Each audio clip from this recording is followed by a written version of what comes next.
নগাঁও জিলাৰ কঠিয়াতলী শিক্ষাখণ্ডৰ সৌজন্যত কচুৱা তিনিআলি প্ৰাথমিক বিদ্যালয়ত খণ্ড পৰ্যায়ৰ 5 দিনীয়া প্ৰাক শৈশৱ যতন আৰু শিক্ষাৰ ওপৰত শিক্ষক শিক্ষয়িত্ৰীসকলৰ অনাআৱাসিক প্ৰশিক্ষণ আৰু কৰ্মশালা অনুষ্ঠিত কৰা হয়। কচুৱা তিনিআলি প্ৰাথমিক বিদ্যালয়ত অনুষ্ঠিত হোৱা 5 দিনীয়া অনাআৱাসিক প্ৰশিক্ষণ আৰু কৰ্মশালাত কঠিয়াতলী শিক্ষাখণ্ডৰ 8টা সমল কেন্দ্ৰৰ 30 গৰাকী বিভিন্ন বিদ্যালয়ৰ শিক্ষক শিক্ষয়িত্ৰীয়ে অংশগ্ৰহণ কৰে। কণ কণ শিশুসকলে বিদ্যালয়মুখী হোৱা আৰু উচিত শিক্ষা গ্ৰহণ কৰিব পাৰে তাৰে অনাআৱাসিক প্ৰশিক্ষণ আৰু কৰ্মশালা অনুষ্ঠিত কৰা হয়। কঠিয়াতলী শিক্ষাখণ্ডৰ কাৰ্যালয়ৰ সমল ব্যক্তি অনুৰুদ্ধ কুৰ্মীৰ সহযোগত অনুষ্ঠিত হোৱা সভাখনিত উপস্থিত থাকে কঠিয়াতলী শিক্ষাখণ্ডৰ সমল ব্যক্তি কামালুদ্দিন আহমেদ, টংকেশ্বৰ বৰদলৈ আদি।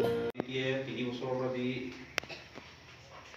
শিশুসকলক বিদ্যালয়লৈ যোৱাৰ যি প্ৰচেষ্টা হাতত লৈছে ই লক্ষণীয় আৰু সেই ব্যৱস্থাৰ হাতত লৈ আপোনালোকক যি প্ৰশিক্ষণ কাৰ্যসূচী আগবঢ়াই আছে ই এক অভিনৱ পদক্ষেপ আৰু আপোনালোককো মই ইয়াৰ দ্বাৰা অভিনন্দন জ্ঞাপন কৰিব লাগিব।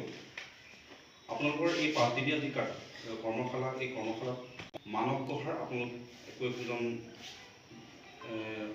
স্বৰ্ণামধন্য ব্যক্তি হিচাপে বা সমাজৰ একোজন শিক্ষক হিচাপে আপোনালোকে যি দায়িত্ব ল'ব লাগিব তাৰ বাবে সুচাৰুভাৱে পালন কৰি যাব বুলি মোৰ ফালৰ পৰা।